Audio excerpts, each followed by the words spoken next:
Chapitre 25. Jimmy élabore un plan. Jimmy Tessinger était déprimé. Il évita la société de George Lomax, qui l'aurait entretenu de sujets graves, et sortit dans le jardin après le déjeuner. Si bien documenté qu'il fût sur la question de la frontière de Santa Fe, il ne désirait pas être interrogé à ce sujet en cet instant. Au bout de quelques minutes, ce qu'il souhaitait se produisit. Loren Wade, également seul, longea un des petits sentiers ombreux du parc. Le jeune homme alla aussitôt la rejoindre. Ils marchèrent en silence quelques instants, puis Jimmy dit : « Loren, qu'y a-t-il ? Voici, je m'explique généralement assez mal. Cependant, pourquoi ne pas demander une autorisation spéciale, nous marier et vivre heureux ?» La jeune fille ne témoigna aucun embarras devant cette étrange déclaration. Elle rejeta la tête en arrière et se mit à rire. « Ne vous moquez pas de moi !» fit Jimmy d'un air de reproche. « Je n'ai pas pu garder mon sérieux.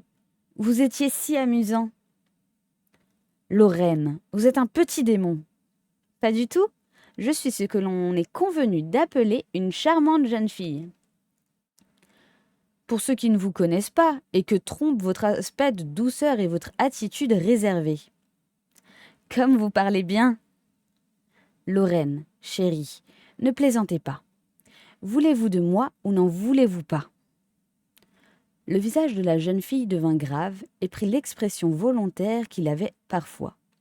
Sa petite bouche durcit et son menton avança d'un air agressif. Non, Jimmy, pas tant que les événements seront dans leur état actuel. C'est-à-dire aussi imprécis. Je sais bien que nous n'avons pas fait ce que nous voulions, reconnut Jimmy. Cependant, nous sommes arrivés à la fin d'un chapitre. Les documents sont en sûreté au ministère de l'Air. La vertu triomphe et, pour le moment, il n'y a rien à tenter. « Donc marions-nous » fit Lorraine avec un léger sourire. « Vous l'avez dit. » Mais la jeune fille hocha la tête et répondit.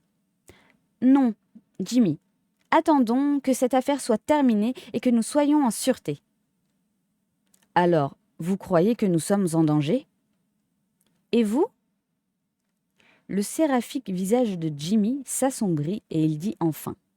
« Vous avez raison. Si l'histoire extraordinaire que Bundle nous a racontée est exacte, et tout étrange qu'elle paraît, je suppose qu'elle l'est, nous ne serons hors de tout péril que lorsque nous aurons éliminé le numéro 7. Et les autres ? Les autres ne comptent pas.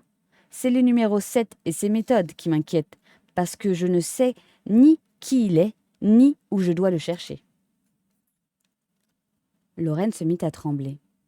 « J'ai peur, » fit-elle à voix basse. « Depuis la mort de Jerry ?» ?»« N'ayez pas peur, et laissez-moi faire, car je vous assure, Lorraine, que je triompherai du numéro 7. Une fois que nous l'aurons vaincu, je ne crois pas que ses complices, quels qu'ils soient, nous créent beaucoup de difficultés. Si vous arrivez à le vaincre, mais supposons que ce soit le contraire. »« C'est impossible, » déclara gaiement Jimmy. « Je suis beaucoup trop habile.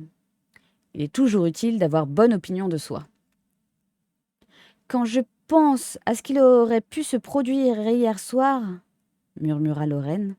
« Oui, mais cela ne s'est pas produit, et nous sommes tous deux sains et saufs. Bien que, je l'avoue, mon bras soit extrêmement douloureux. »« Pauvre ami !»« Il faut bien souffrir pour une bonne cause.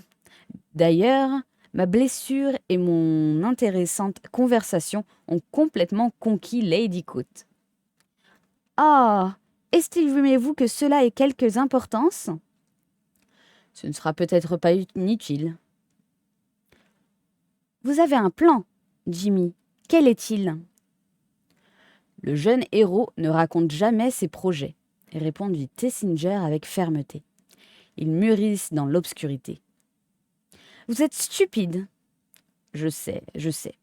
C'est l'opinion de tout le monde.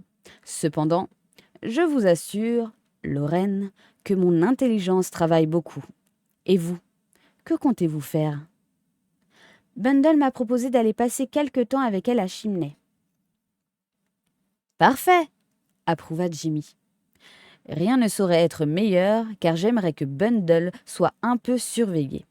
On ne sait jamais quelle folie elle pourra commettre. Elle est tellement impulsive. Et ce qu'il y a de pire, c'est qu'elle réussit. Je vous assure que pour empêcher Bundle de faire des sottises, il faut y employer tout son temps. Bill devrait la surveiller, suggéra Lorraine. Bill est occupé ailleurs. Ne croyez pas cela. Comment ? Il n'est pas amoureux de la comtesse ? La jeune fille secoua la tête et dit : Il y a là quelque chose que je ne m'explique pas. Mais Bill n'est sûrement pas amoureux de la comtesse. C'est Bundle qu'il aime. Ce matin, il causait avec moi lorsque Monsieur Lomax est venu s'asseoir auprès d'elle et lui a pris la main. Bill est parti comme une flèche. Les gens ont vraiment des goûts bizarres, déclara Tessinger. Je ne peux comprendre que quelqu'un qui a la chance de converser avec vous puisse s'éloigner de vous à cause d'une autre femme. Vous m'étonnez, car j'étais convaincue que Bill était subjugué par la belle étrangère. En tout cas, Bundle en est persuadé. Bundle peut le croire, riposta Lorraine, mais je vous assure que c'est inexact. Alors, que supposez-vous ? Ne croyez-vous pas possible que Bill joue un peu le rôle de détective pour son propre compte ? Oh, non, il n'est pas assez intelligent. Je n'en suis pas sûre. Quand un homme simple et vigoureux comme lui est habile, nul ne s'en aperçoit. Et cela lui permet d'agir facilement. Il y a du vrai dans cette assertion. Cependant, je n'aurais jamais cru Bill capable d'avoir les intentions que vous lui prêtez, car il imite le caniche à la perfection. Il me semble que vous trompez, Lorraine. La comtesse est extrêmement belle. Bien qu'elle n'ait pas le type de femme que j'aime, ajouta vivement Tessinger, et le cœur de Bill a toujours ressemblé à un autobus. Lorraine hocha la tête sans conviction.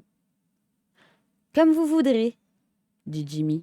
Quoi qu'il en soit, partez avec Bundle pour Chimney et, au nom du ciel, empêchez-la de retourner au club des 7 cadrans, car Dieu seul sait ce qui arrivera si elle commet cette imprudence. Lorraine fit un signe affirmatif.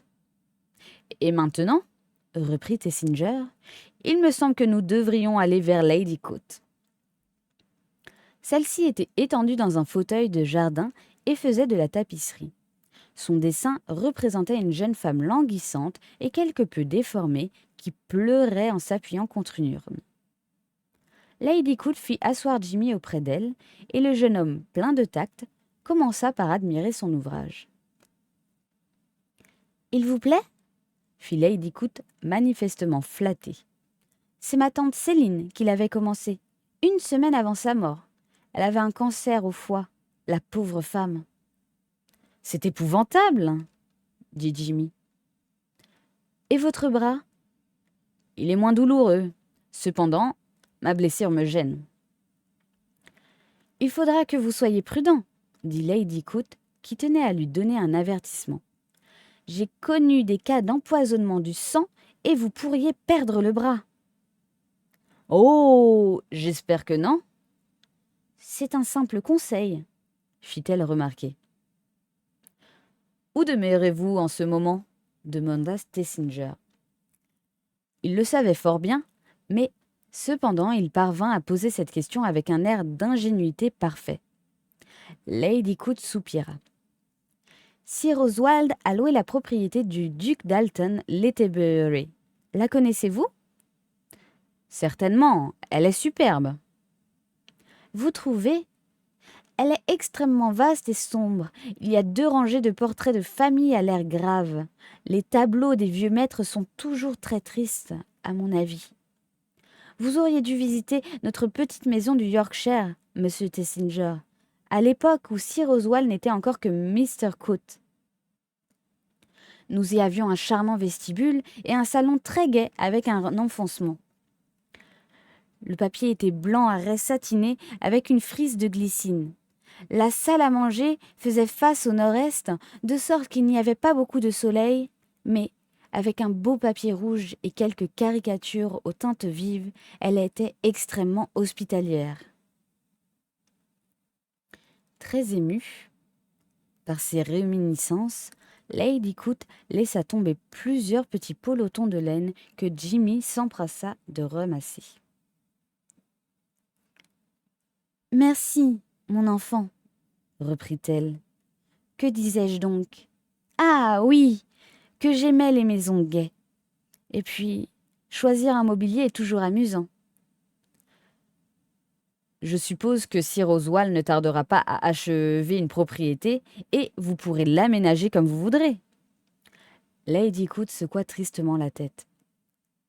Sir Oswald dit qu'il en chargera les décorateurs. Vous savez ce que cela signifie? Oh, mais ils vous consulteront. Nous aurons affaire à une de ces grandes maisons dont les directeurs ne s'occupent que d'antiquités et méprisent le mobilier que je considère comme confortable et familial. Pourtant, Sir Oswald se trouvait toujours très bien chez lui, et je suppose que, dans le fond, ses goûts n'ont pas changé, mais maintenant il n'est content que s'il possède les choses les plus chères. Il est arrivé merveilleusement, et il désire qu'on s'en aperçoive. Pourtant, il y a des jours où je me demande comment tout cela finira. Jimmy prit un air apitoyé. « Je vous assure, reprit Lady Coot, que cela me fait souvent peur. Je crains que son estomac ne puisse résister. Et puis, voyez-vous, il y a quelque chose qui tourmente Sir Oswald, j'en suis sûre. »« Quoi donc ? » ?»« Je l'ignore. Peut-être s'inquiète-t-il au sujet de l'usine. Heureusement qu'il a auprès de lui Mr. Bateman, qui est si consciencieux. »« Admirablement consciencieux, acquiesça Jimmy. Sir Oswald a la plus haute opinion de son jugement et déclare que Mr. Bateman a toujours raison. C'était un des pires défauts il y a quelques années, répliqua Jimmy Tessinger. Lady Coot parut un peu surprise. J'ai passé un bien agréable week-end chez vous à Chimney, reprit le jeune homme, ou plutôt il lui était fort agréable si ce malheureux Jerry n'était pas mort. Il y avait de charmantes jeunes filles. Les jeunes filles modernes me surprennent beaucoup, déclara Lady Coot. Elles ne sont pas romanesques. Quand j'étais fiancée à Sir Oswald, je lui brodais des mouchoirs avec mes cheveux. Vraiment? Fit Jimmy. C'était merveilleux, mais les jeunes filles d'aujourd'hui n'ont plus les cheveux assez longs. C'est exact, admit Lady Coot, mais ce n'est pas le seul changement que je constate. Je me souviens que, avant mon mariage, un de mes soupirants ramassa une poignée de gravier et une de mes amies me dit que c'était parce que j'y avais posé le pied. J'en fus touchée, bien que j'eusse, par la suite, découvert qu'il suivait un cours de minéralogie. Lady Coot posa son ouvrage et regarda Jimmy en demandant. « Voyons, n'y a-t-il aucune charmante jeune fille qui vous plaise et pour laquelle vous aimeriez travailler afin de lui créer un intérieur ?» Jim rougit et son interlocutrice reprit. « Il m'a semblé que vous vous entendiez fort bien avec une de celles qui étaient à Chimney, Vera Daventry. »« Sox ?» ?»« Oui, on l'appelle ainsi et je ne comprends pas pourquoi, car ce n'est pas gracieux. »« Oh, elle est délicieuse, » déclara Jimmy. « Je serais ravi de la revoir. »« Elle reviendra passer le prochain week-end avec nous. »« Vraiment ? » dit le jeune homme, qui essaya d'exprimer un désir en prononçant ce mot. « Oui, voulez-vous venir aussi ?»« Certes, » s'écria Jimmy avec chaleur. « Merci mille fois, Lady Coot. » Après quoi, il la quitta et Sir Oswald vint rejoindre sa femme. « Qu'est-ce que ce petit sauteur vous disait ?» lui demanda-t-il. « Je ne puis le souffrir. »« C'est pourtant un gentil garçon, » répliqua Lady Coot. « Et il est très brave. Voyez avec quel courage il s'est fait blesser hier soir. »« Oui, en rôdant là où il n'avait que faire. Je vous trouve injuste, Oswald. Il n'a jamais fait un jour de travail honnête pendant toute son existence et il n'arriverait à rien s'il était obligé de gagner sa vie. Vous avez dû vous refroidir hier soir, déclara Lady Coot. J'espère que vous n'aurez pas une pneumonie comme celle dont Freddy Richard est mort l'autre jour. Voyez-vous, Oswald, je frémis en songeant que vous vous promeniez dans le parc alors qu'il y avait un dangereux voleur aux alentours. Il aurait pu tirer sur vous. À propos, j'ai invité Mr. Tessinger pour le prochain week-end. Mais je ne veux pas avoir ce jeune homme chez moi. Entendez-vous, Maria? Pourquoi? C'est mon affaire. Je suis désolée, mon ami, répondit Lady Coot paisiblement, mais je l'ai invité, je ne puis plus me dédire. Ramassez-moi ce peloton de laine rose, voulez-vous, Oswald? Sir Oswald obéit, mais il paraissait furieux. Il regarda sa femme et hésita à parler. Lady Coot enfilait son aiguille avec calme. Je désire particulièrement ne pas avoir Tessinger pour le prochain week-end, dit-il enfin. J'ai beaucoup entendu parler de lui par Bateman, car ils ont fait leurs études ensemble. Et qu'a dit Mr. Bateman? Rien de bon. Il m'a même fortement mis en garde contre lui. Vraiment? Dit Lady Coot d'un ton pensif. Oui, et j'ai la plus grande confiance dans le jugement de Bateman, qui ne se trompe jamais. Mon Dieu, reprit sa femme, j'ai évidemment commis une erreur et je ne l'aurais pas invité si j'avais su cela. Mais vous auriez dû m'en parler plus tôt, Oswald. Maintenant, il est trop tard. Elle commença à rouler son ouvrage avec soin. Son mari la regarda de nouveau, fit un mouvement comme pour parler, puis haussa les épaules et la suivit tandis qu'elle regagnait la maison. Lady Coot souriait doucement. Elle aimait beaucoup son mari, mais elle aimait également beaucoup, modestement et d'une manière très féminine, agir comme bon lui semblait. Chapitre 26. Où il est surtout question de golf. Ton ami est très gentil, Bundle, dit Lord Caterham. Lorraine était à Chimney depuis 8 jours et avait fait la conquête de son hôte, grâce, en particulier, à la docilité avec laquelle elle s'était laissée instruire dans l'art du golf. Lord Caterham, qui s'était ennuyé à l'étranger, avait commencé à apprendre le golf. Il y jouait très mal, mais, comme tous les néophytes, il se montrait plein d'ardeur. Il passait la plus grande partie de sa matinée à étudier les coups et faisait le plus souvent d'énormes trous dans le gazon, au grand désespoir de MacDonald. « Regarde celui-ci, Bundle, continua-t-il, par-dessus le genou gauche, en arrière lentement, sans bouger la tête et avec flexion du poignet. » La balle, violemment frappée, bondit à travers la pelouse et disparut dans les profondeurs d'un grand massif de rhododendrons. « C'est bizarre, dit Lord Caterham. Qu'ai-je donc fait? Comme je te le disais, Bundle, ton amie est vraiment gentille. Je crois qu'en écoutant mes conseils, elle a fini par s'intéresser au jeu. Elle a fait quelques coups excellents, ce matin, aussi bons que je les aurais faits moi-même. » Tout en parlant, Lord Caterham souleva encore son club et arracha une grosse motte de gazon. MacDonald, qui passait, la remit en place, la piétina et jeta à son maître un regard qui aurait dû le faire rentrer sous terre. « Si MacDonald s'est montré dur avec les Coot, ce que je crois, fit observer Bundle, il en est puni maintenant. » « Pourquoi ne ferais-je pas ce qu'il me plaît dans mon propre jardin ?»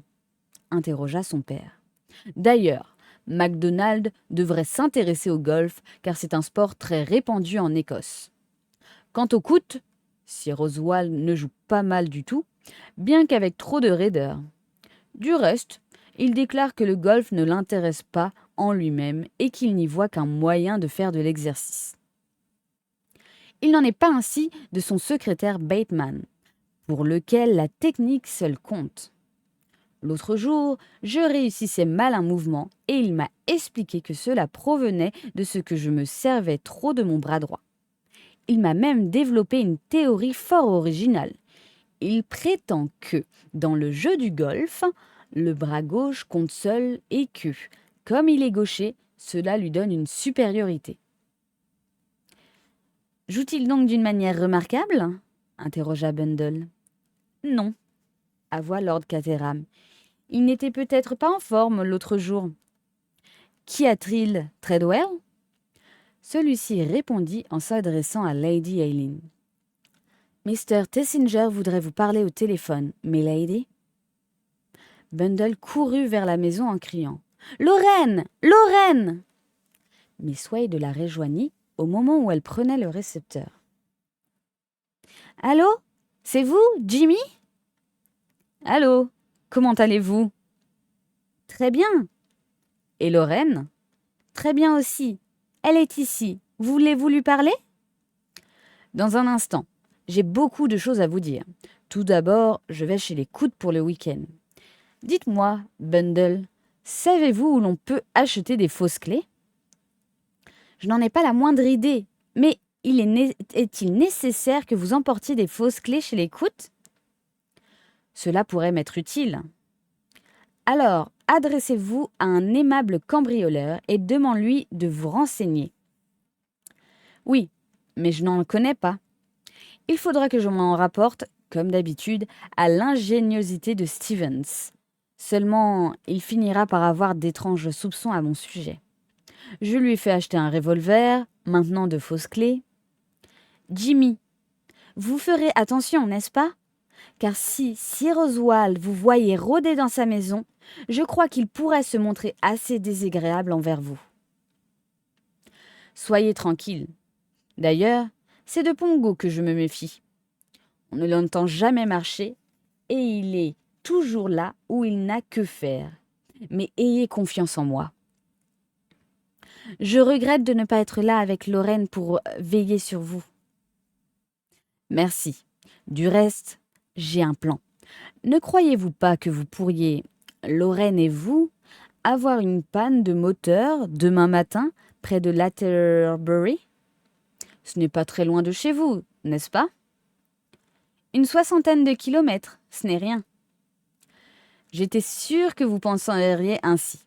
Mais ne tuez pas Lorraine par excès de vitesse, car je l'aime beaucoup. Donc, entre 12h15 et 12h30, afin que l'on nous invite à déjeuner ? Oui, figurez-vous, Bundle, que j'ai rencontré la jeune Sox hier. Elle m'a appris que Terence O'Rourke va aussi passer ce week-end chez les Coutes. Jimmy, pensez-vous qu'il faut soupçonner tout le monde, c'est la règle. Vous savez qu'il s'agit d'un garçon fort audacieux et je le crois capable d'être à la tête d'une société secrète. Il est bien possible qu'il soit complice de la comtesse car il est allé en Hongrie l'année dernière. Mais les documents sont sans cesse à sa portée. C'est bien pourquoi il ne peut les prendre. Il faut qu'il agisse sans éveiller les soupçons. En somme, supposez qu'il ait grimpé le long du lierre et soit retourné dans son lit. C'eût été astucieux. Maintenant, voici mes instructions. Après avoir échangé quelques phrases polies avec Lady Coute, il faudra qu'avec Lorraine, vous vous empariez de Pongo et de O'Rourke et que vous les reteniez jusqu'à l'heure du déjeuner. Cela ne doit pas être difficile à deux charmantes jeunes filles comme vous.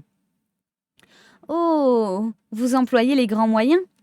Quoi qu'il en soit, je prends note de vos instructions. Voulez-vous maintenant parler à Lorraine ? En achevant ces mots, Bundle tendit le récepteur à sa compagne et quitta discrètement la pièce. Chapitre 27. Une aventure nocturne. Jimmy Tessinger arriva à Latterbury à la fin d'une belle journée d'automne, fut accueilli affectueusement par Lady Coote et froidement par Sir Oswald. Connaissant les projets matrimoniaux que la maîtresse de la maison formait pour lui, il chercha à se rendre agréable à Sox Daventry. O'Rourke était très gai. Il manifestait une tendance à se montrer mystérieux au sujet des événements qui s'étaient passés à l'abbaye et, comme Sox l'interrogeait sans cesse, il prit le parti d'enjoliver si fortement son récit qu'il fut impossible d'y retrouver la vérité. Il y avait 4 hommes masqués avec des revolvers? Ce n'est pas possible, dit la jeune fille. Si, je me souviens même qu'il y en avait au moins une demi-douzaine qui me maintenaient pour me forcer à boire la potion. J'étais convaincue que c'était du poison et que j'étais perdue. Mais qu'a-t-on volé? Ou qu'a-t-on essayé de voler? Rien de moins que les joyaux de la couronne de Russie. On les avait remis à Mr. Lomax qui devait les déposer à la Banque d'Angleterre. Quel menteur vous êtes! S'écria Sox. Menteur? Moi? Alors que les joyaux ont été apportés par un avion que pilotait mon meilleur ami? C'est l'histoire que je vous raconte là confidentiellement, Sox. Si vous ne me croyez pas, demandez à Jimmy Tessinger encore que je n'ai pas grande confiance en lui. Est-il exact, interrogea Sox, que George Lomax soit descendu sans son râtelier? C'est là ce que je voudrais savoir. En tout cas, on a trouvé 2 revolvers, dit Lady Coote. 2 affreux revolvers. Je les ai vus moi-même. C'est un miracle que le pauvre garçon n'ait pas été tué. Oh, mon destin est d'être pendu, déclara Jimmy. Il paraît qu'il y avait là une comtesse russe d'une beauté tout à fait spirituelle, dit Sox, et qu'elle a subjugué Bill. Elle nous a dit de Budapest des choses épouvantables, reprit Lady Coote. Je ne les oublierai jamais. Oswald, il faut que nous nous envoyions une souscription. Sir Oswald poussa un grognement. J'en prends note, Lady Coote, fit Rupert Bateman. Je vous remercie. J'ai l'impression qu'il me faut que je remercie aussi le ciel, car je ne comprends pas comment Sir Oswald n'a pas été tué ou n'est pas mort de pneumonie. Ne soyez pas ridicule, Maria, dit son mari. J'ai toujours redouté les cambrioleurs, déclara Lady Coote. Comment cela a dû être intéressant d'en rencontrer un face à face, murmura Sox. Ne le croyez pas, répondit Jimmy. C'est très douloureux. Et il tapota doucement son bras. Comment va votre blessure? Demanda Lady Coote. Oh, assez bien. Mais je me suis trouvée bien gênée d'être obligée de tout faire de la main gauche, car je ne suis pas adroit de cette main. On devrait apprendre à tous les enfants à être ambidextres, fit observer Sir Oswald. Oh, dit Sox, qui ne comprenait pas. Comme les loutres? Pas amphibie, corrigea Batman. Ambidextre signifie que l'on peut employer également 2 mains. Oh, répéta Sox en regardant Sir Oswald avec respect. Et cela vous est-il possible? Certainement, je sais écrire des 2 mains. Mais pas des 2 ensemble. Ce ne serait pas pratique, répliqua brièvement le maître de maison. Non, dit Sox d'un ton pensif, mais ce serait très spirituel. Il serait pourtant bien utile quand on participe au gouvernement, déclara O'Rourke, que la main droite put ignorer ce que fait la main gauche. Et vous ne savez pas vous servir de vos 2 mains? Certainement non. Pourtant, vous donnez les cartes de la main gauche, dit Bateman, observateur. Je l'ai remarqué l'autre soir. Oui, mais c'est très différent, répliqua O'Rourke d'un ton léger. À ce moment, un gong résonna et tous se séparèrent afin d'aller s'habiller pour le dîner. Lorsque le repas fut terminé, Sir Oswald, Lady Coote, Bateman et O'Rourke jouèrent au bridge tandis que Jimmy flirtait avec Sox. Les derniers mots que le jeune homme entendit ce soir-là, tandis qu'il montait l'escalier, furent prononcés par Sir Oswald. « Vous ne saurez jamais jouer au bridge, Maria. » Et celle-ci répliqua : « Je n'en doute pas, mon ami. Vous me le dites sans cesse. Mais vous devez encore 2 livres à Mr. O'Rourke, Oswald. » 2 heures plus tard, Jimmy se glissa sans bruit le long de l'escalier. Il passa un instant dans la salle à manger, puis se rendit dans le cabinet de travail de Sir Oswald où, après avoir écouté attentivement pendant 1 ou 2 minutes, il se mit à l'œuvre. La plupart des tiroirs de la table étaient fermés à clé, mais Jimmy tenait à la main un petit instrument qui remédia à cet inconvénient. Un à un, tous les tiroirs cédèrent et il en examina méthodiquement le contenu, en prenant soin de tout remettre en place. Il s'arrêta 1 ou 2 fois, croyant avoir entendu un bruit lointain, mais rien ne vint le déranger. Le dernier tiroir avait été fouillé. Jimmy aurait pu apprendre bien des détails concernant l'acier, mais il ne trouva rien de ce qui l'intéressait, c'est-à-dire rien qui eût trait à l'invention de R.N. Berhard ou l'identité du mystérieux numéro 7. Il avait sans doute à peine espéré qu'il se procurèrent ainsi certains renseignements à cet égard, mais il ne voulait négliger aucune possibilité. Il s'assura d'avoir bien refermé tous les tiroirs, car il connaissait la puissance d'observation de Bateman, et il regarda autour de lui afin de voir s'il ne restait aucune trace de sa présence. « Et voilà !» murmura-t-il doucement à lui-même. « Il n'y a rien ici. Peut-être aurai-je plus de chance demain si Lorraine et Bundle font ce que je leur ai demandé. » Puis, il sortit du cabinet de travail et ferma la porte à clé. Il crut percevoir un bruit tout près de lui, mais estima qu'il avait dû se tromper et traversa silencieusement le grand hall. Il tombait juste avant assez de lumière des hautes fenêtres pour lui permettre d'avancer sans se heurter. Il entendit encore un bruit, cette fois très distinctement. Il n'était pas seul dans le hall où quelqu'un se déplaçait en prenant les mêmes précautions que lui. Son cœur se mit à battre violemment. Puis, il bondit vers le communicateur électrique et le tourna. La brusque clarté le fit scier, mais, à peu de distance de lui, il aperçut Bateman.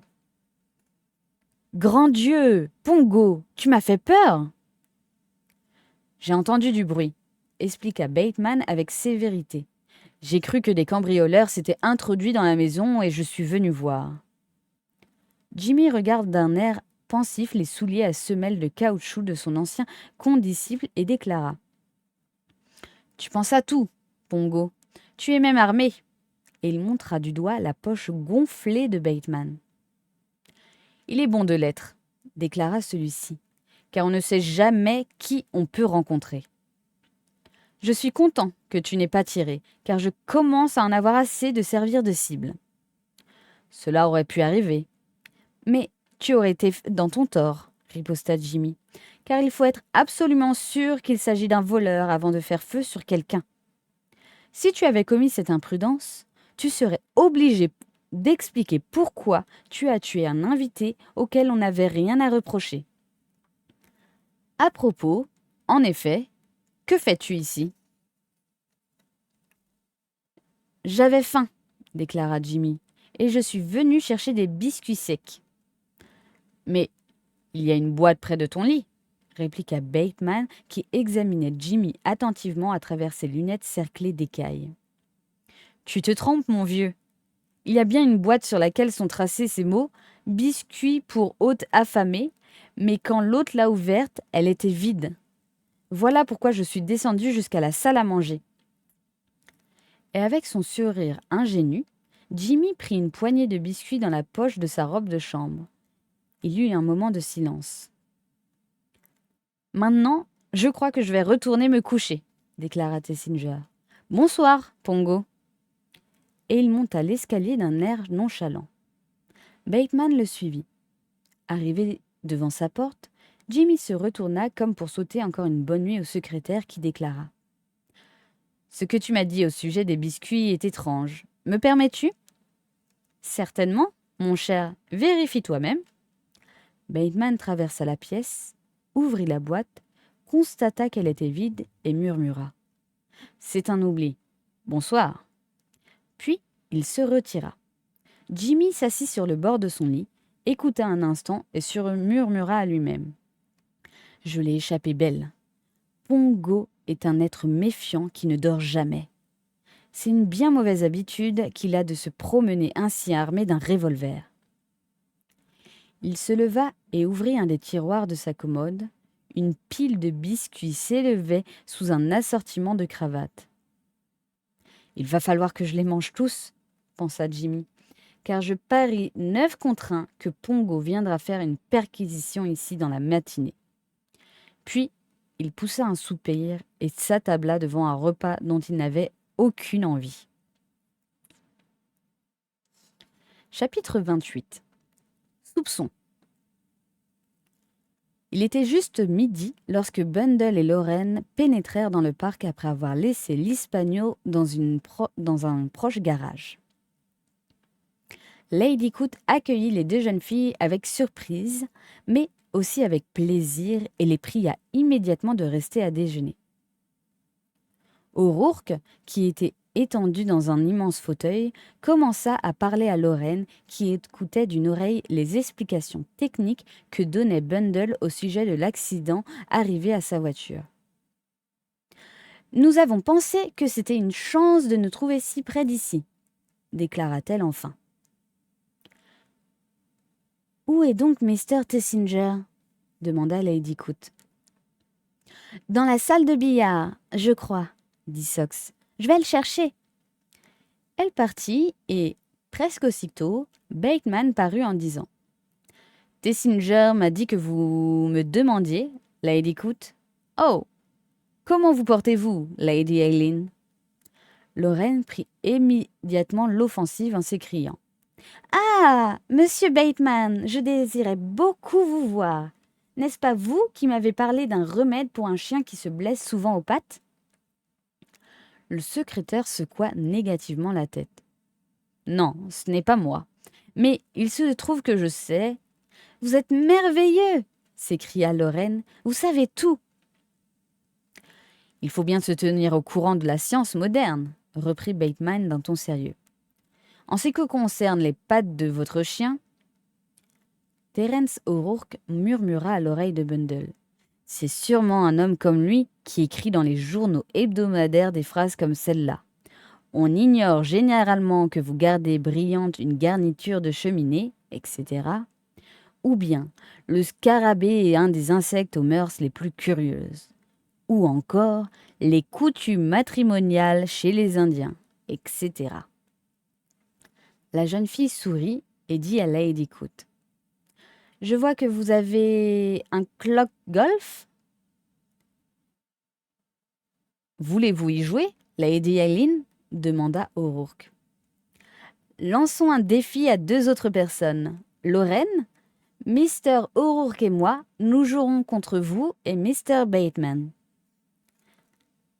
Accepté, » dit Lady Coot au jeune secrétaire qui montrait une légère hésitation. « Je suis sûre que Sir Oswald n'a pas besoin de vous en ce moment. » Les 4 jeunes gens se dirigèrent vers la pelouse et Bundle murmura à Lorraine. « Voilà qui est bien organisé. » La partie dura jusqu'à 1h de l'après-midi. Ce furent Bateman et Lorraine qui la gagnèrent. « Je suis certain que vous serez de mon avis, » s'écria O'Rourke en s'adressant à Bundle. « Notre jeu a été plus brillant que le leur. » Tous deux demeurèrent un peu en arrière et il ajouta. « Pongo est un joueur consciencieux qui ne laisse rien au hasard, tandis que moi, je risque le tout pour le tout. Ne trouvez-vous pas que c'est une bonne manière d'agir dans la vie, Lady Eileen ?»« Ne vous a-t-elle jamais causé d'ennui ?» interrogea Bundle en riant. Mais si, souvent. Cependant, je continue et il faudra la corde du bourreau pour que Terence O'Rourke s'avoue vaincu. À ce moment, Jimmy Tessinger parut au coin de la maison et s'écria. « Comment, Bundle ?»« Où étiez-vous donc ?» demanda O'Rourke. « J'étais allé faire une promenade. Mais d'où venez-vous, Lorraine et vous ?»« L'Hispanos nous a laissés en panne, » déclara la jeune fille. Et elle raconta l'incident. Jimmy l'écouta avec sympathie, puis il reprit. « Si la réparation est trop longue, je vous ramènerai chez vous dans ma voiture après déjeuner. » Un gong résonna et tous regagnèrent la maison. Bundle examinait Jimmy à la dérobée. Elle croyait avoir perçu un accent de triomphe dans sa voix et elle avait l'impression qu'il devait avoir réussi. Après déjeuner, les deux jeunes filles prirent congé de Lady Coote et Jimmy proposa de les emmener jusqu'au garage en automobile. Dès qu'ils furent partis, la même exclamation jaillit des lèvres de Lorraine et de Bundle. « Eh bien !» Jimmy se montra taquin. « Oh, cela ne va pas trop mal, encore que j'ai trop mangé de biscuits secs. »« Mais que s'est-il passé ?»« Je vais vous l'apprendre. Mon dévouement à notre cause m'a fait manger trop de biscuits. »« Voyons, Jimmy !» fit Lorraine d'un ton de reproche. Le jeune homme redevint aussitôt sérieux et demanda. « Que désirez-vous savoir ? Tout d'abord, n'avons-nous pas bien joué notre rôle ? Je vous félicite, surtout en ce qui concerne Pongo. Avec O'Rourke, cela a dû être facile, mais Pongo est terrible. On ne peut aller nulle part sans le rencontrer. Et ce qu'il y a de pire, c'est que l'on ne l'entend jamais venir. Vous le jugez dangereux ? Certes, non. Pongo est un imbécile, mais il est assommant. Et Jimmy décrivit avec humour à ses deux interlocutrices les incidents de la soirée précédente. Bundle ne lui témoigna aucune sympathie. « Je ne sais vraiment pas ce que vous espérez trouver ici. »« Le numéro 7 » déclara Tessinger. « Et vous croyez le rencontrer dans cette maison ? J'ai pensé que j'y trouverais au moins un indice. »« Et vous l'avez trouvé ? » ?»« Pas hier soir. » « Mais ce matin, interrompit Lorraine, je devine d'après l'expression de votre visage que vous avez découvert quelque chose. Je ne sais pas si cela présente un intérêt quelconque, mais pendant ma promenade, qui n'a pas dû vous entraîner bien loin de la maison, je crois ? Non, nous pourrions plutôt l'appeler ma ronde intérieure. Donc, je répète que j'ignore si cela présente un intérêt quelconque, mais j'ai trouvé ceci. Avec la célérité d'un prestidigitateur, il sortit un petit flacon de sa poche et le jeta à Bundle. Il était à moitié plein d'une poudre blanche. « Que pensez-vous que ce soit ?» interrogea la jeune fille. « C'est une poudre blanche en cristaux, » déclara Jimmy. Or, pour tout lecteur de romans policiers, ces mots sont à la fois familiers et suggestifs. Évidemment, si l'analyse révèle qu'il s'agit d'une simple poudre dentifrice, je serais vexée. « Où avez-vous découvert ce flacon ?» demanda vivement Bundle. « Cela, » répondit Jimmy, « c'est mon secret. » Et malgré toute l'insistance des deux jeunes filles, il ne voulut rien ajouter. « Nous voici au garage, » fit-il. « Espérons que l'Hispano n'aura subi aucun dommage. » Le garagiste présenta à Bundle une note qui s'élevait à 5 shillings et parla vaguement d'écrou desserré. Lady Eileen le paya en souriant et dit soudain à son compagnon. « Je sais ce que je voulais vous demander. Vous rappelez-vous le gant à demi brûlé que le surintendant Battle avait trouvé ?»« Oui. »« Ne vous l'a-t-il pas fait essayer ?»« Si, il était un peu trop grand, ce qui nous a confirmé dans l'idée que celui qui le portait était de haute taille et vigoureux. Ce n'est pas cela qui m'intéresse. George Lomax et Sir Oswald étaient là aussi, n'est-ce pas ? Oui. Donc Battle aurait pu essayer le gant à l'un d'eux ? Évidemment. Cependant, il ne l'a pas fait, et c'est vous qui l'a choisi, Jimmy. Ne comprenez-vous pas ce que cela signifie? Testinger la regarda et répondit. Je suis désolé, Bundle. Mon cerveau ne fonctionne sans doute pas aussi bien que d'habitude, mais je n'ai pas la moindre idée de ce que vous voulez dire. Et vous, Lorraine? La jeune fille regarda sa compagne avec curiosité, mais secoua négativement la tête en répondant. Donnez-vous donc à ce fait une signification spéciale? Bien entendu. Jimmy avait le bras droit en écharpe. C'est vrai, dit lentement le jeune homme. Maintenant que j'y songe, il était assez étrange que ce gant fût un gant de la main gauche. Bethel n'y a fait aucune allusion. Il ne voulait pas attirer l'attention sur ce point. En vous le faisant essuyer, cela passait inaperçu. Et, si le surintendant a passé de sa taille, c'était justement pour égarer les soupçons. Cela ne prouve-t-il pas, en tout cas, que l'homme qui a tiré sur vous tenait le revolver dans sa main gauche? Il faut donc que nous cherchions à gaucher, dit Lorraine d'un ton pensif. Oui, je vais même vous donner une autre preuve à cet égard. Ce que Bethel essayait de découvrir dans la petite pièce où je l'ai vu, c'était un club de golf appartenant à un gaucher. « Grand Dieu !» s'écria soudain Jimmy. « Qu'est-ce qu'il y a ?» Je ne suppose pas que cela prouve quoi que ce soit, mais c'est assez bizarre. Et il raconta la conversation à laquelle il avait assisté la veille.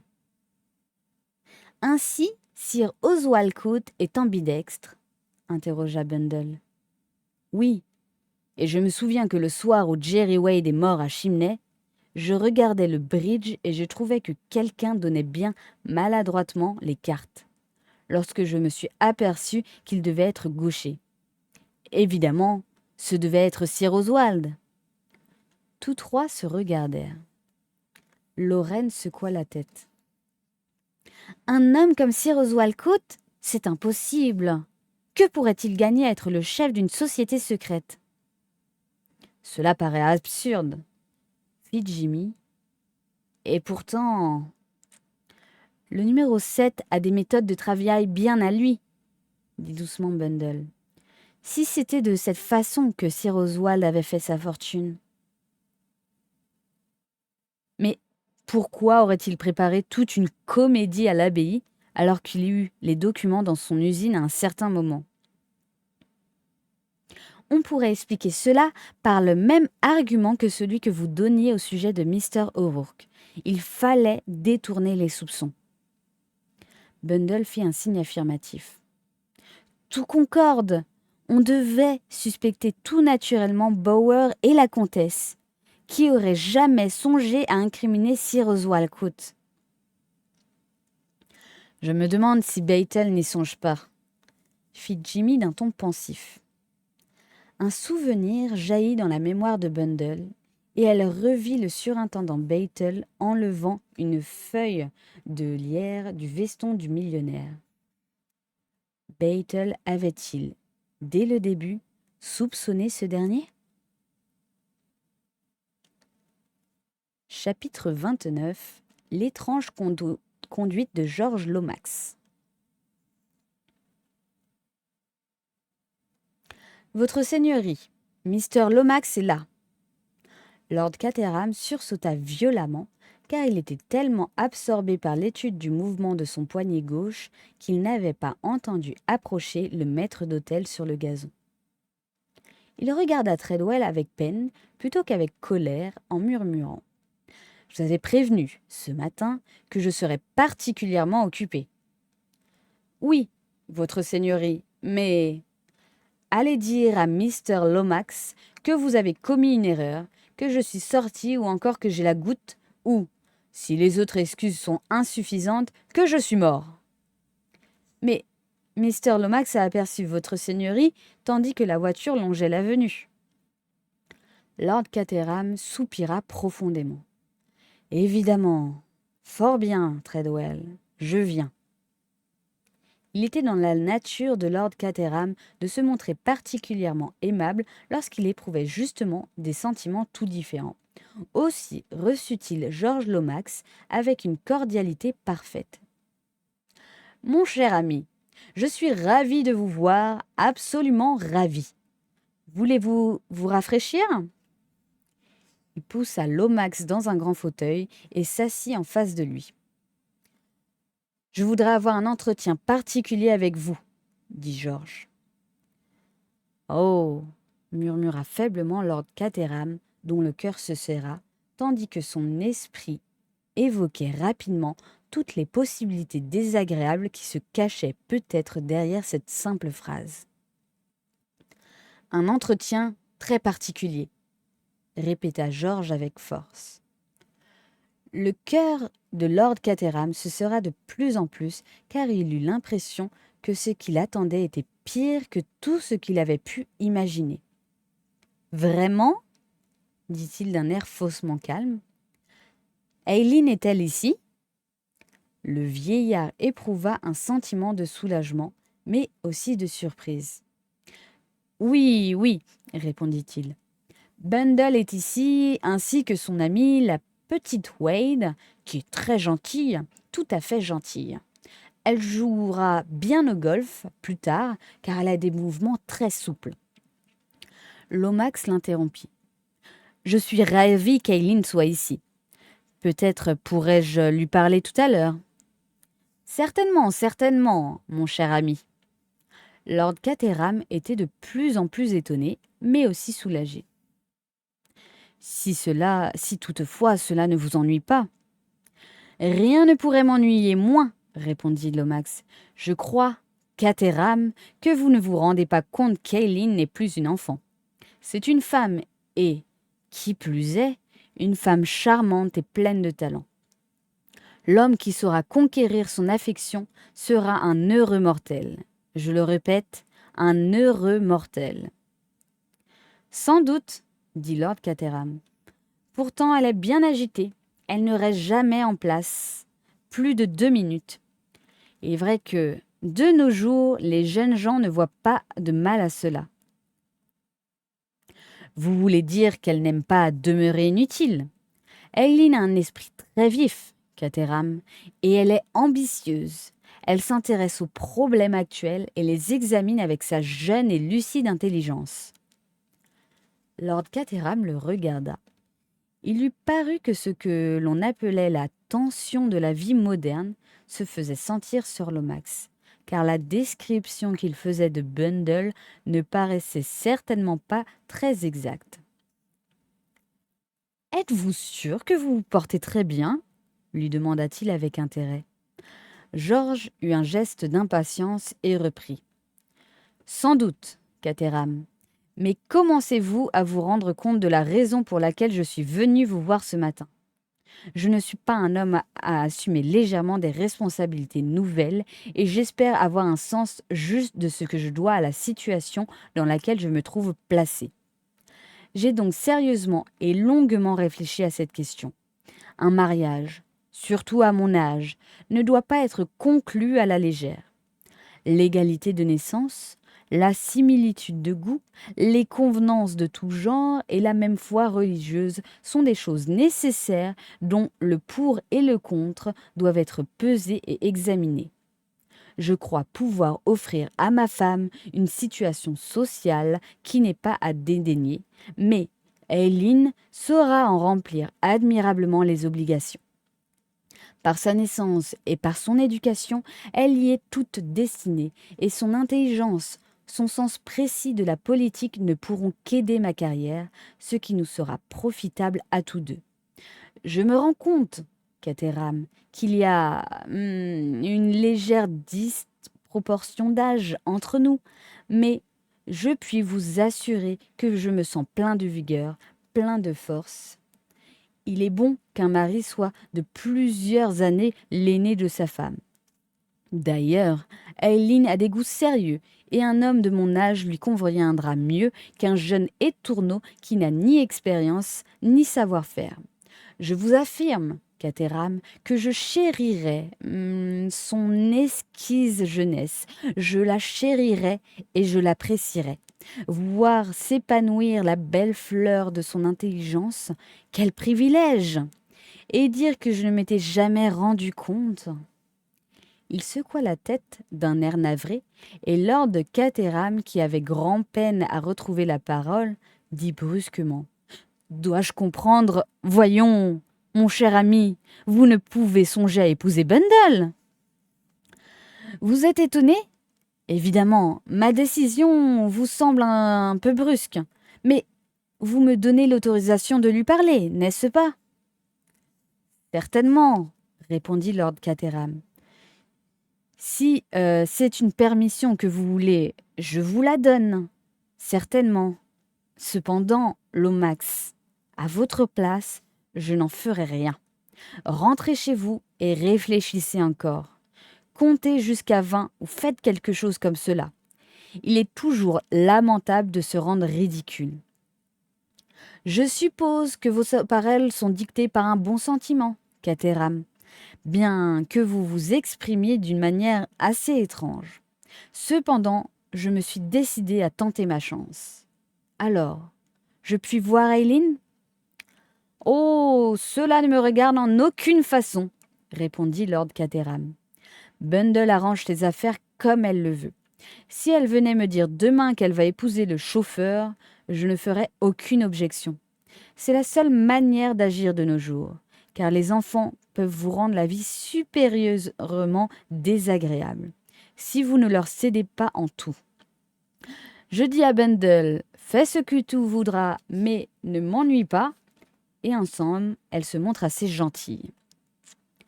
Lomax se leva, résolu à mettre son idée à exécution, et demanda: Où la trouverai-je? Mon Dieu, je l'ignore, répondit le père de Bundle. Ainsi que je vous l'ai dit, elle ne reste jamais 2 minutes au même endroit. Et je suppose que Miss Wade est avec elle, il me semble. Caterham, que le moyen le plus simple est que vous sonniez votre maître d'hôtel et que vous lui disiez d'aller chercher Aileen en la prévenant que je désire lui parler pendant quelques minutes. Lord Caterham pressa vivement le bouton. Treadwell, fit-il, lorsque celui-ci parut, voulez-vous avoir l'obligeance de chercher Lady Aileen et de lui dire que Mr. Lomax veut lui parler dans le salon? Oui, votre seigneurie. Treadwell se retira. George saisit la main de Lord Caterham et la serra chaleureusement au grand ennui de ce dernier. Merci 1000 fois, lui dit-il. J'espère vous apporter bientôt de bonnes nouvelles.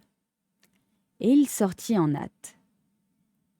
Eh bien, dit Lord Caterham, eh bien. Puis, après un long silence, il s'écria: Qu'a donc fait Bundle? Mais qu'a-t-elle donc fait? La porte s'ouvrit de nouveau.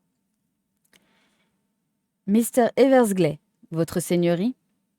Et, comme Bill entrait vivement, Lord Caterham se précipita vers lui saisit la main et lui dit: Oh, Bill, je suppose que vous cherchez Lomax. Écoutez, si vous voulez lui rendre un grand service, entrez vite dans le salon, dites-lui que le cabinet se réunit ou trouvez une raison quelconque pour l'emmener. Il n'est pas juste de laisser ce malheureux se rendre ridicule à cause de quelques stupides plaisanteries de jeune fille. Je ne suis pas venu chercher Lomax, répondit Bill. Je ne savais même pas qu'il était ici. C'est Bundle que je veux voir. Ce n'est pas possible! Pas pour l'instant, tout au moins. George est avec elle. Quelle importance cela a-t-il? Mais cela en a beaucoup, répondit Lord Caterham. En ce moment, il est en train de bafouiller lamentablement et nous ne devons rien faire pour aggraver sa situation. Mais que dit-il donc? Dieu seul le sait. Des bêtises, probablement. Moi, j'avais pour principe de ne pas trop parler, mais de baiser simplement la main de la jeune fille et de la laisser les événements suivre leur cours. Bill le regarda avec stupeur. « Mais monsieur, je suis pressé. Il faut absolument que je cause avec Bundle. »« Oh, je ne suppose pas que vous aurez longtemps à attendre. J'avoue que je suis heureux de vous voir avec moi, car je suis certain que Lomax voudra me voir quand tout sera fini. Mais enfin, de quoi s'agit-il? Que fait Lomax? Chut, dit Lord Caterham. Il fait une demande. Quelle demande?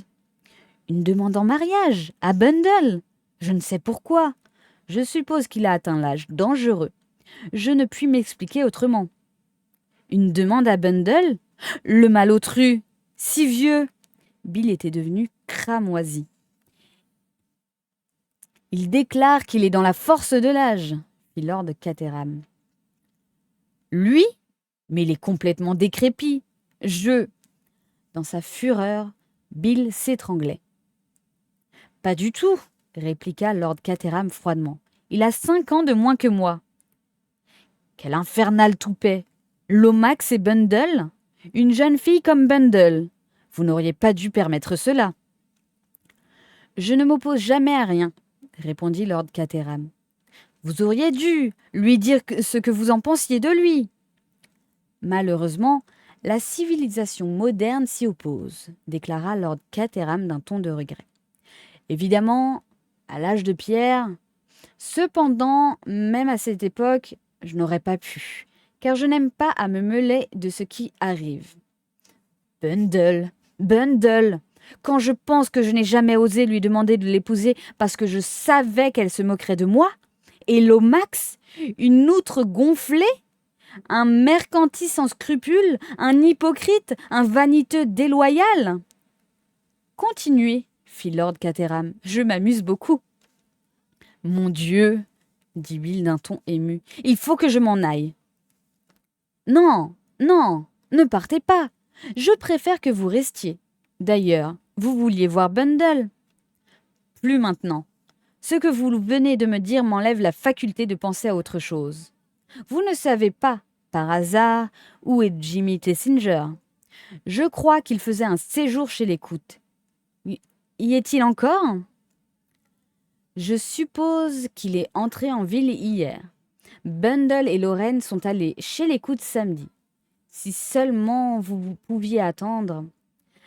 Bill secoua négativement la tête et se précipita hors de la pièce. Lord Caterham se rendit sur la pointe des pieds dans le hall, y saisit un chapeau et sortit vivement par une porte de côté. À ce moment, il aperçut l'automobile d'Eversley qui longeait l'avenue. « Ce jeune homme aura un accident, pensa-t-il. Mais Bill atteignit Londres sans difficulté, gara sa voiture dans St. James Square et alla voir Jimmy Tessinger, qu'il trouvera chez lui. « Bonjour, Bill. Qu'est-ce qu'il y a? Vous ne paraissez pas dans votre assiette. »« Je suis tourmenté. Je l'étais déjà et il s'est produit un nouvel événement qui m'a donné un coup. »« Oh !» dit Jimmy. « Comme c'est clair. De quoi s'agit-il? Ne puis-je vous aider ?» Bill ne répondit pas. Il demeura les yeux fixés sur le tapis d'un air hésitant et si malheureux que Jimmy sentit sa curiosité s'éveiller. « S'est-il vraiment produit quelque chose d'extraordinaire, William ?» demanda-t-il doucement. « Oui, quelque chose de bien bizarre. Je n'y comprends rien. »« Au sujet des 7 cadrans ? » ?»« Au sujet des 7 cadrans. J'ai reçu une lettre ce matin. »« Une lettre ? Quelle sorte de lettre ? » ?»« Une lettre des exécuteurs testamentaires de Ronnie Devereux. »« Grand Dieu ! Après tant de jours ? » Il paraît qu'ils avaient laissé des instructions au cas où il mourrait de mort subite. Une enveloppe cachetée devait m'être expédiée exactement 15 jours après son décès. Et on vous l'a envoyée ? Oui. Vous l'avez ouverte ? Oui. Que contenait-elle ? Bill le regarda d'une façon si étrange que Jimmy fut ému. « Voyons, s'écria-t-il. Remettez-vous, mon vieux. Cette affaire, quelle qu'elle soit, paraît vous avoir bouleversé. Je vais vous donner un cordial. » Il versa un fort whisky et soda et l'offrit à Bill qui prit docilement le verre. Le visage du jeune homme était maintenant empreint de la même expression d'effarement.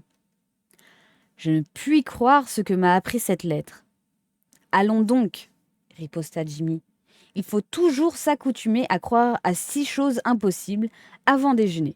J'en ai pris l'habitude. Maintenant, racontez-moi ce dont vous me parlez. D'abord, attendez un instant. Il sortit de la pièce en appelant. Stevens! Oui, monsieur. Veuillez aller me chercher des cigarettes. Je n'en ai plus. Très bien, monsieur. Tessinger attendit jusqu'à ce qu'il eût entendu la porte d'entrée se refermer. Puis, il revint dans le cabinet de travail où Bill reposait son verre vide sur la table. Il paraissait un peu remis et plus maître de lui. « Je vous écoute, » dit Jimmy. « J'ai renvoyé Stevens afin que nous ne risquions pas qu'on nous entende. Maintenant, mettez-moi complètement au courant. »« Mais c'est tellement incroyable !»« Alors c'est certainement vrai. Voyons. » Bill poussa un profond soupir.